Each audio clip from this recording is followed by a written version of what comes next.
Hello everybody, welcome back to another video. Today we will be going over my GOAT format deck.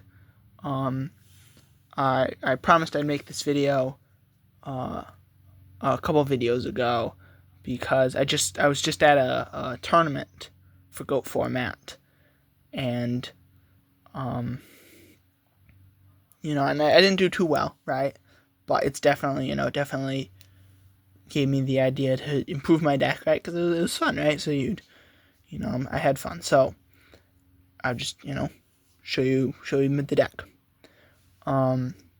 So starting off here, we have Mahavilo. I have 2 copies of Mahavilo, and then we have Blade Knight. So this is a warrior deck. Mahavilo is just in there because I like Mahavilo, and I had some equipped cards because, as you'll see here, we'll start off with some powerful guys, but a lot of the warriors don't have too much attack, and so the equipped souls are just boosting up there. So we had Blade Knight, pretty powerful guy. Blindly Loyal Goblin, once again, he's actually one of the higher attack monsters in this deck. And then we have Marauding Captain here. Pretty weak, but he allows to special summon more monsters from your hand, and it protects your warriors from combat, so that's always handy.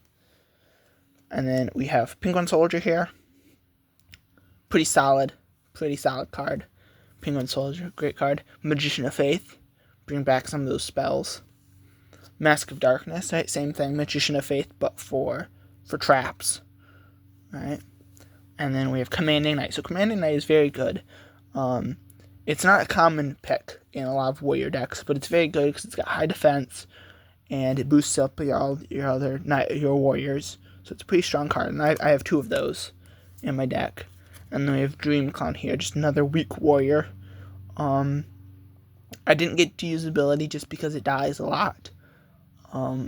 But once again, it kind of puts on that thought of, hey, I can destroy any amount of, and that's one good thing it has. You can remove bigger threats.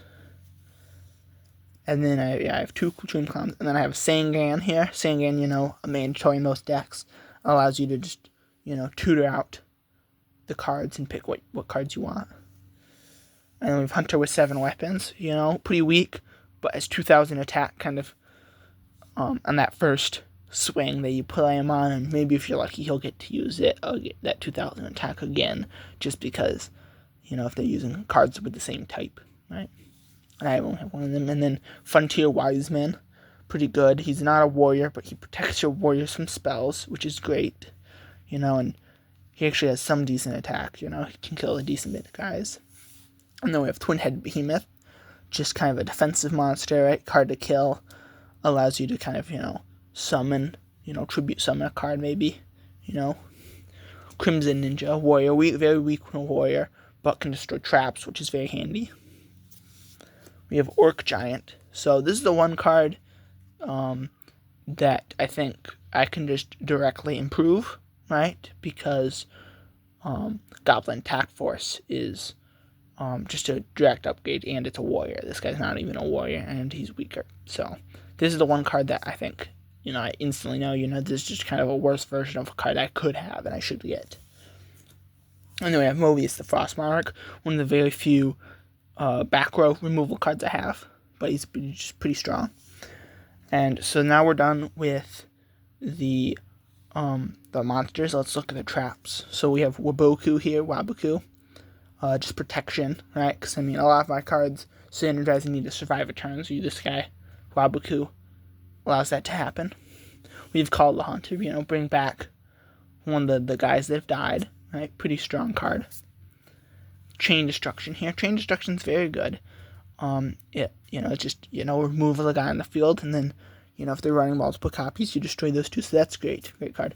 Solemn Judgment. So this is it negates anything that you want to, but it just has a steep drawback. This is a very good card. I should get another one of those. I want another one of these. Just because it's very powerful. It's very strong. And then we have Skull Lair here. Skull Lair is very good because I only have a couple of cards that interact with the graveyard, and, this allows me to kind of get used out of having a lot of monsters in my deck. and you can get rid of them to destroy. And so this is another one of my removal cards, and it's very useful, very good. Torrential Tribute, very strong card. Just a board wipe, which is great. Magic Cylinder. This allows you to kind of finish off your opponent. They have a big guy, but they're weak. You can't get past it. You can kind of kill them with their own monster, which is great.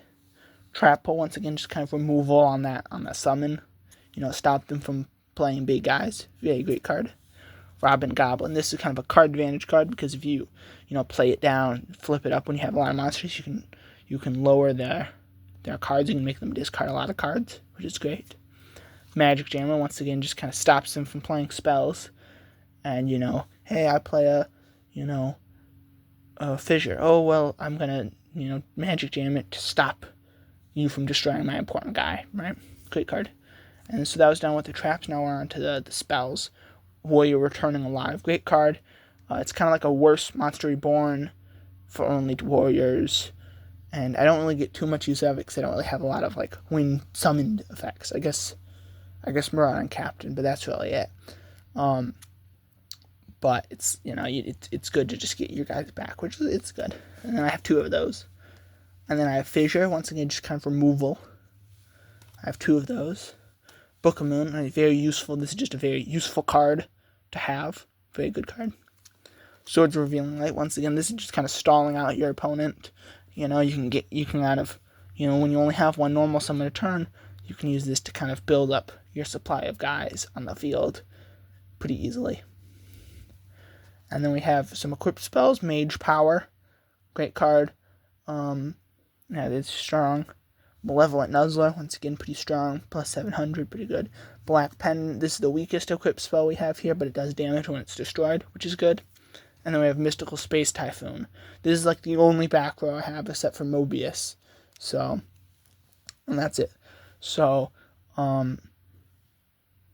there's definitely a lot of improvements that can be made. One of the bigger improvements that I need more back row removal. I need a couple of, I think I can get rid of Mask of Darkness just because traps aren't too good, and they're kind of slow. Mahavilo, I probably can get rid of.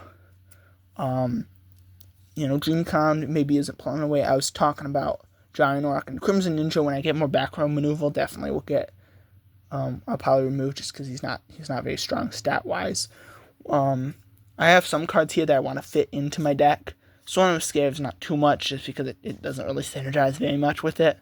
But Mystic Tomato, I want to get a Don Zalug or just some Dark Warriors to be able to use it. And then Needle Sealing, once again, is just more removal. And it kind of works because it only destroys face-up monsters. And so if you have a lot of face-down defense position monsters, you can at least make one of your monsters survive, which is good. This tournament, hopefully, is happening every week. So this will probably be an ongoing series where you'll see my deck slowly progress over time. So if you want to see that, go and subscribe. And, I hope you enjoyed. I'll see you in the next one.